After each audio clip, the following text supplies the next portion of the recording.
Halo semua, apa kabar? Selamat datang kembali.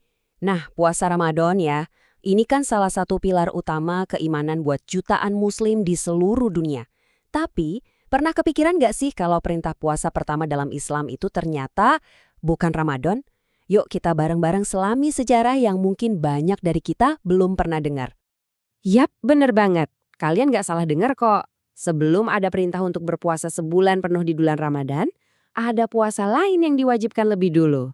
Jadi pertanyaannya, puasa apa dong? Dan gimana ceritanya? Ini nih misteri yang bakal kita pecahkan bareng-bareng hari ini. Oke, buat nemuin jawabannya, kita perlu mundur sedikit nih ke sebuah momen yang super penting dalam sejarah Islam. Jadi, ceritanya itu nggak langsung ujuk-ujuk tentang Ramadan, tapi dimulai dari sebuah perjalanan yang, wah, mengubah segalanya. Coba deh, lihat lini masa ini. Yang bikin keren, semua cerita ini tuh kejadiannya cuma dalam rentang waktu 2 tahun aja. Cepet banget kan?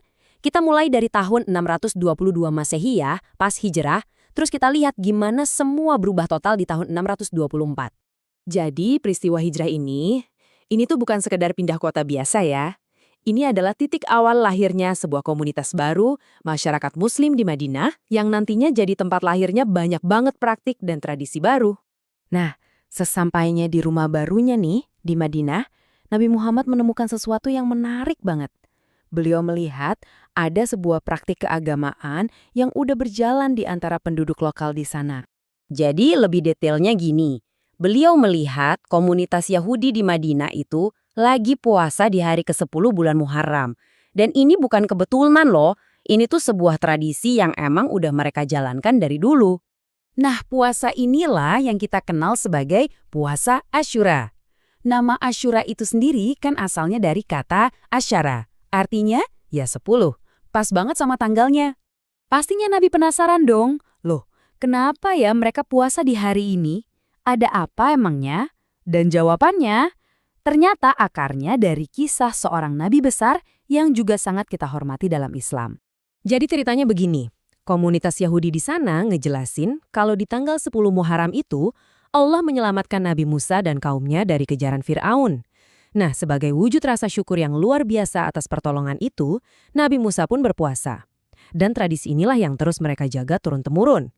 Pas tahu ceritanya, tahu dasarnya apa, Nabi Muhammad kemudian mengajak umat Islam di Madinah buat ikutan puasa juga di hari Asyura.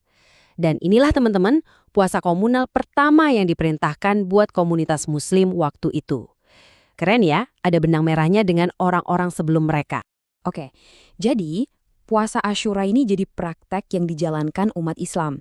Tapi ini sifatnya sementara. Karena sebentar lagi akan ada titik balik yang luar biasa besar. Sebuah wahyu baru yang akan menetapkan pilar ibadah yang kita semua kenal sampai hari ini. Komunitas muslim terus nih menjalankan puasa Asyura. Tapi, sekitar 18 bulan kemudian setelah hijrah, tepatnya di tahun kedua kalender Islam, turunlah sebuah wahyu yang akan mengubah praktik ibadah ini selamanya. Dan inilah wahyu yang turun. Sebuah ayat yang luar biasa kuat. Perintahnya itu langsung ditujukan buat orang-orang beriman, menetapkan sebuah kewajiban puasa yang baru, tapi tetap nyambung loh sama tradisi nabi-nabi sebelumnya. Wahyu inilah yang kemudian secara resmi menetapkan puasa Ramadan sebagai kewajiban untuk seluruh umat Islam.